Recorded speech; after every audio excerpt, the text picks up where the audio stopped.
এইমাত্র পাওয়া খবর অনুযায়ী চলে যাচ্ছে চট্টগ্রাম সহ খুলনা সহ দেশের কয়েকটি আপনার জেলা চলে যাচ্ছে আপনার এই ঘূর্ণিঝড় চিত্রাণের কারণে।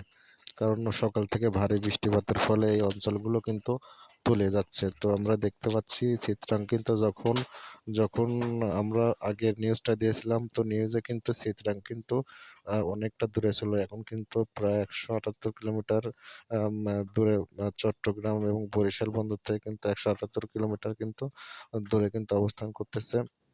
এবং খুলনা থেকেও কিন্তু আপনার অতটুকু দূরেই কিন্তু অবস্থান করতেছে। দেখতে পাচ্ছেন কতটুকু শক্তিশালী কিন্তু আপনার এই ঝড়টি বাংলাদেশের দিকে কিন্তু অগ্রসর হয়েছে। এটা কিন্তু আগে ভারতের দিকে ছিল, কিন্তু এখন কিন্তু বাংলাদেশের দিকে কিন্তু অগ্রসর হচ্ছে। আর এটা কিন্তু মানে গতিপথ চেঞ্জ করার কিন্তু সম্ভাবনা নেই। পানিতে কিন্তু তলিয়ে যাচ্ছে, কিন্তু বেড়িবাঁধ ভেঙে কিন্তু পানি ঢুকতেছে। আপনারা দেখতেই পাচ্ছেন যে কি একটা অবস্থা, মানে কি একটা বিপজ্জনক অবস্থা। কিন্তু দেখেন খুলনা, বরিশাল সহ চট্টগ্রাম এবং অনেক অঞ্চল কিন্তু প্লাবিত হচ্ছে কিন্তু এই ঝড়ের কারণে। আমরা বুঝতে পারতেছি যে আজকে মধ্যরাত থেকে মানে শেষ রাতের ভিতরে কিন্তু বাংলাদেশের প্রায় 13টি জেলা কিন্তু আঘাত আনবে এই ঘূর্ণিঝড় ছতরাং।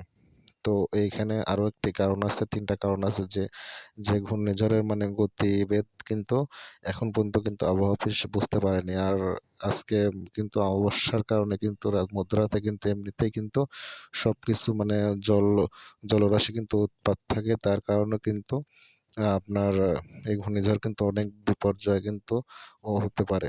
তো আজকের নিউজটি কিন্তু এটুকুই ছিল। আমি আবারও আপনাদেরকে আপডেট কোনো যদি নিউজ পাই তাহলে কিন্তু সেই নিউজটা কিন্তু আমি আপডেট আপনাদের সামনে দিয়ে দিব। তো আজকের নিউজটি কিন্তু এই পর্যন্তই।